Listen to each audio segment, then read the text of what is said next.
ഈ കഥ തുടങ്ങുന്നത് മെട്രോയിൽ നിന്നാണ്. അവിടെ നമ്മുടെ മെയിൻ ക്യാരക്ടർ ഡോക്ജ കിം അവൻ്റെ ജോലി കഴിഞ്ഞ് വീട്ടിൽ പോയിക്കൊണ്ടിരിക്കുകയാണ്. കിമ്മിൻ്റെ വൺ ഓഫ് ദി ഫേവറേറ്റ് ഹോബീസാണ് മെട്രോയിലിരുന്ന് അവൻ്റെ ഫേവറേറ്റ് നോവൽ വായിക്കുന്നത്. ഇന്ന് അവൻ്റെ ഒരു സ്പെഷ്യൽ ഡേ ആണ്. പെട്ടെന്ന് അവൻ്റെ കൂടെ ജോലി ചെയ്യുന്ന സാങ്യ അവനെ കണ്ട് അവൻ്റെ അടുത്ത് വന്നിരിക്കുകയാണ്. സാങ്യ അവൻ്റെ വർക്ക് പ്ലേസിലെ മോസ്റ്റ് പോപ്പുലർ പേഴ്സണാണ്. പക്ഷേ സാങ്യ അവൻ്റെ കൂടെ വന്നിരുന്നുകൊണ്ടല്ല ഇന്ന് അവരുടെ വലിയ സ്പെഷ്യൽ ഡേ.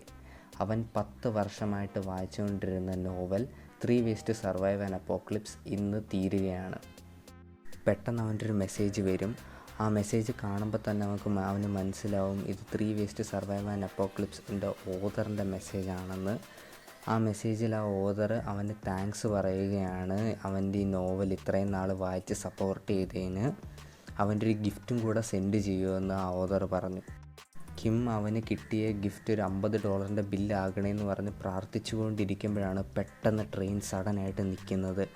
എന്നിട്ട് അപ്പോൾ ഒരു പറക്കുന്ന ജീവി ആ പാസഞ്ചേഴ്സിൻ്റെ മുമ്പിൽ വന്ന് നിന്ന് അവരോട് പറഞ്ഞു, ഇത്രയും നാൾ നിങ്ങൾ നിങ്ങളുടെ ഇഷ്ടത്തോടെ ജീവിച്ചു, പക്ഷേ ഇനി നിങ്ങൾക്ക് എന്തെങ്കിലും ചെയ്യണമെങ്കിൽ നിങ്ങളത് നേടിയെടുക്കണം.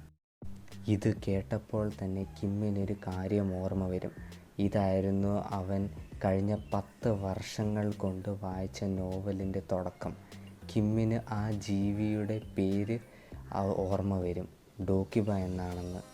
പെട്ടെന്ന് ആ ബ്ലോക്കിൽ ഉള്ള എല്ലാ പാസഞ്ചേഴ്സിൻ്റെ ഓടെ ഈ ഡോക്കിബ പറയും, അടുത്ത 30 മിനിറ്റിനുള്ളിൽ നിങ്ങൾ ഒരു ജീവനുള്ള ജീവിനെ കൊന്നില്ലെങ്കിൽ നിങ്ങൾ എല്ലാവരും മരിക്കും. Your time starts now. അപ്പോൾ ആ ട്രെയിനിലുള്ളൊരു കൊച്ചു ഒരു വയ്യാത്ത സ്ത്രീയെ തല്ലാൻ തുടങ്ങും. പക്ഷേ കിം ആ സ്ത്രീയെ രക്ഷപ്പെടുത്തിയിട്ട് പറയും, ഈ ടാസ്കിൽ നമ്മൾ ഒരു മനുഷ്യനെ കൊല്ലണം എന്നല്ല പറഞ്ഞേക്കുന്നത്, ഒരു ജീവനുള്ള ജീവനെ കൊന്നു കഴിഞ്ഞാൽ നമ്മൾ ജീവിക്കാം എന്നാണ് അവർ പറഞ്ഞേക്കുന്നത്. എന്നിട്ട് കിം ആണെങ്കിൽ ഒരു കൊച്ചു കുട്ടീൻ്റെ കയ്യിൽ നിന്ന് അവൻ കൊണ്ടുവന്നൊരു ബോക്സിൽ നിന്നുള്ള വണ്ടുകളെ എടുത്തൊരു വണ്ടിനെ കൊന്നിട്ട് ആൾക്കാരുടെ മുകളിൽ ആ ബോക്സ് എടുത്തെറിയും.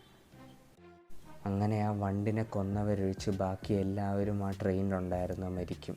ആ ഡോക്കിബ തിരിച്ചു വന്നിട്ട് പറയും, നിങ്ങളുടെ ഫസ്റ്റ് ട്രയൽ തീർന്നു, 5 പേരാണ് ഇതിൽ രക്ഷപ്പെട്ടത്, നിങ്ങൾക്ക് ഫ്യൂച്ചറിലുള്ള ഗെയിമിലേക്ക് പോകാം, നിങ്ങൾക്കുള്ള പോയിൻറ്റ്സ് ഇപ്പം നമ്മൾ ഡിസ്ട്രിബ്യൂട്ട് ചെയ്തു തരും, അടുത്ത ട്രയലിന് വേണ്ടി റെഡി ആയിരുന്നോ, യുവർ ടൈം സ്റ്റാർട്ട്സ് നൗ.